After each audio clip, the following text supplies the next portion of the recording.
Hello and welcome students, welcome to part 3 of Nelson Mandela. आज की इस video में हम लोग इस स्टोरी को कंप्लीट कर लेंगे, तो चलिए वीडियो को कंटिन्यू करते हैं।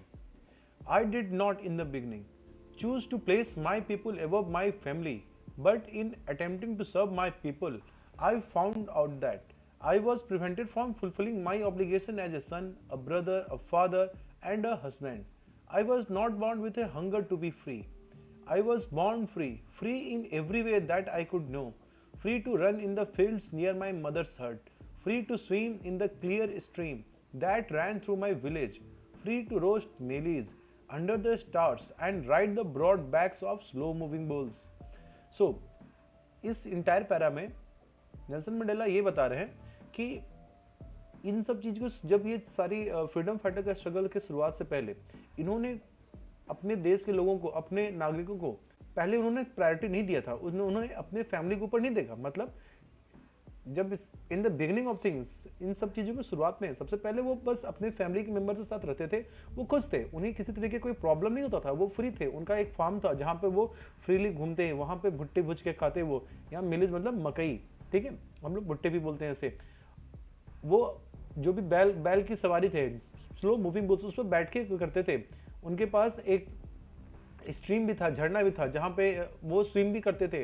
वहां पे कोई प्रॉब्लम नहीं था।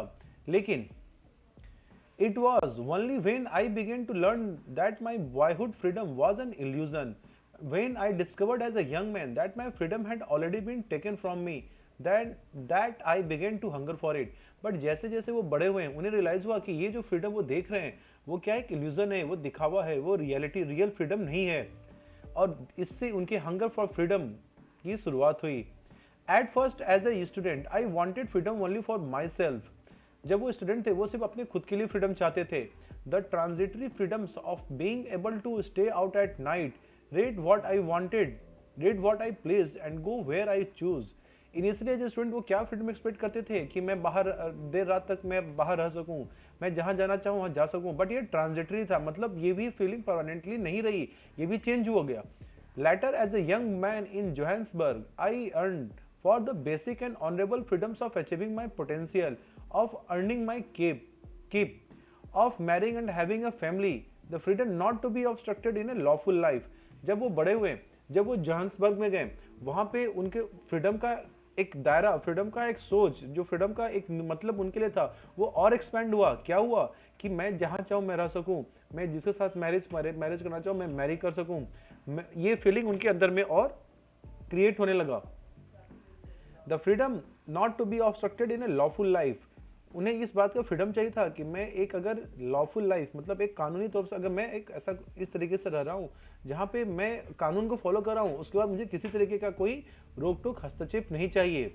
But then I slowly saw that not only I was not free but my brothers and sisters were not free. तब उन्हें रियलाइज हुआ कि अरे ना वो फ्री है ना ही उनके ब्रदर एंड सिस्टर्स। यहाँ ब्रदर एंड सिस्टर मतलब उस देश के जितने भी ब्लैक पीपल थे। I saw that it was not just my freedom that was curtailed, but the freedom of everyone who looked like I did. यहाँ बात ध्यान दीजिएगा, who looked like I did. Africa में ऐसे भी लोग थे जो कर्ल से स्किन भी थे, जो वहाँ के नेटिव भी थे, उन्हें कोई दिक्कत फेस नहीं करना पड़ा। Only black people had to face. That is when I joined the African National Congress, and that is when the hunger for my own freedom became the greater hunger for the freedom of my people. इसीलिए जब ये सब चीज उन्होंने देखा तो उन्होंने realise किया कि नहीं, फ्रीडम हम जो देख रहे हैं वो एक इल्यूजनरी है। और इसीलिए उन्होंने क्या ज्वाइन किया, एक पॉलिटिकल पार्टी ज्वाइन किया, अफ्रीकन नेशनल कांग्रेस। और वहां से जो फ्रीडम, जो हंगर फॉर फ्रीडम उनके लिए थी, वो अब उनके लोगों के लिए भी एक हंगर का फ्रीडम फॉर हंगर बन गया, hunger for freedom. It was this desire for the people of my It was this desire for the freedom of my people to live their lives with dignity and self-respect that animated my life, that transformed a frightened young man into a bold one, that drove a law-abiding attorney to become a criminal. यहाँ law-abiding attorney किसको बोला जा रहा है? यहाँ पे Nelson Mandela को। Attorney मतलब वकील। To become a criminal. तो यहाँ पे जब ये फ्रीडम को सीख करना स्टार्ट किए, जब वो एक डिग्निटी के साथ, सेल्फ रिस्पेक्ट के साथ रहना चाहे, जब ये चीज़ें की जब एक्सपेक्टेशन, ये फीलिंग जब उनके अंदर आई और इसकी हंगर उनके अंदर क्रिएट हुआ, तब क्या हुआ, इस चीज़ से उन्हें इतनी हिम्मत मिली कि एक पहले जो डरपोक इंसान था, यंग मैन था, एक बहुत ही निडर इंसान बन गया। एक लॉ अबाइडिंग अटॉर्नी, एक अटॉर्नी, एक लॉयर जो ब्रिटिशर्स द्वारा बनाए गए इस कानून को मानता था, वो क्या बन गया, एक क्रिमिनल बन गया। That turned a family loving husband into a man without a home, जिसने एक अपने परिवार फैमिली को, जैसे नेल्सन मंडेला फैमिली को बहुत ही प्रेम करते थे, अब उससे क्या हो गया, उन्हें उनसे ब्रिटिशर्स ने सब कुछ छीन लिया, उनकी फैमिली, उनको सब चीज को अलग कर दिया। ये मैंने आपको बताया था कि नेल्सन मंडेला ने ऊपर बताया कि every person has twin obligations towards his family, towards his country, and if anyone, उन्होंने कोई अगर कोई ब्लैक ऐसा करता जो ब्रिटिशर्स के अगेंस्ट जाता तो वो दोनों चीजें उनसे छीन लेते थे। तो यही चीज नेल्सन मंडेला के साथ भी हुआ। That forced the life-loving man to live like a monk. I am no more virtuous or self-sacrificing than the next man, but I found that I could not even enjoy the poor and limited freedom I was allowed when I knew my people were not free.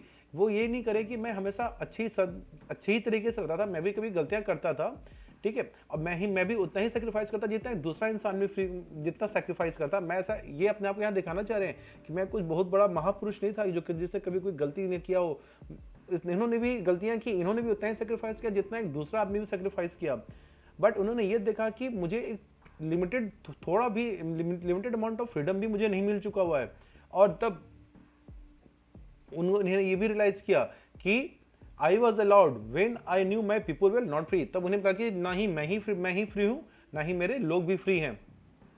Freedom is indivisible, freedom को बांटा नहीं, divide नहीं किया जा सकता है। The chains on any one of my people were the chains on all of them, हम में से किसी भी एक ब्लैक के ऊपर में ये जो बेड़ियां रखी हुई हैं, जो जकड़ी गई हुई हैं, ये सब सारे ब्लैक्स के ऊपर में ये क्या है, एक जंजीर की तरह है। The chains on all of my people were the chains on me, I knew that the oppressor must be liberated just as surely as the oppressed. तो यहाँ पे क्या हुआ है, देखिए जो ऑपरेसर होता है वो भी विक्टिम होता है, किसका, हेट्रेड का, नफरत का, वो भी उस बेड़ियों में बंधा हुआ है और उसे भी फ्रीडम चाहिए। ऑपरेस्ड, वो अगर मान के चलो कि मैं अगर एक ऑपरेसर हूं, मैं किसी को अगर यातना है, पेन, सफरिंग दे रहा हूं, इसका मतलब मेरे अंदर भी क्या है, वो दुख, पेन है जिसमें जो मुझे जकड़ा हुआ है, मैं उसे बाहर जाके चीजों को देख नहीं पा रहा हूं, मेरे आंख पे भी पट्टी बंधी हुई है, मैं भी सफर कर रहा हूं और जो सामने वाला बंदा सफर कर रहा है वो भी तो कर ही रहा है सफर। तो इन्होंने ये रियलाइज किया कि ऑपरेसर भी खुद भी फ्री नहीं है यहाँ पे। A man who takes away another man's freedom is a prisoner of hatred, he is locked behind the bars of prejudice. एक पर्सन जो दूसरे का फ्रीडम लेता है वो क्या, एक नफरत के बेड़ियों में नफरत का शिकार है, वो भी उसका बंदी है और वो अपने नफरत के पीछे में पैक्ड है, लॉक्ड है वो। Of prejudice and narrow mindness, of having narrow beliefs, I am not truly free if I am taking away someone's else freedom. यहाँ पे ये बताना चाह रहे हैं, ब्रिटिशर्स को लगता था कि वो फ्री हैं, वो पावरफुल है, वो जो चाहे कर सकते हैं, बट एक्चुअली में वो भी फ्री नहीं है। वो किसके शिकार है, वो किस में ट्रैप्ड है, वो भी हैट्रेड में, वो क्या है, प्रिजन है, हैट्रेड के प्रिजन में वो भी ट्रैप्ड है। Just as surely I am not free when my freedom is taken away from me, the oppressed and the oppressors alike are robbed of their humanity. देखो ऑपरेसर जो अगर कोई भी मतलब अगर दुख कष्ट पहुंचाता है वो तो उसकी इंसानियत छीनता ही है, लेकिन साथ साथ में उसके अंदर की भी इंसानियत खत्म हो जाती है। तो स्टूडेंट्स ये था हमारा आज के चैप्टर का समरी। मैंने इस चैप्टर को कंप्लीट करा दिया है, तो अगर आपको कोई डाउट होगा तो कमेंट सेक्शन में रिप्लाई करके पूछना। बाकी मैंने इस पूरे इंटायर लेक्चर का पीडीएफ डिस्क्रिप्शन में डाल दिया हुआ है।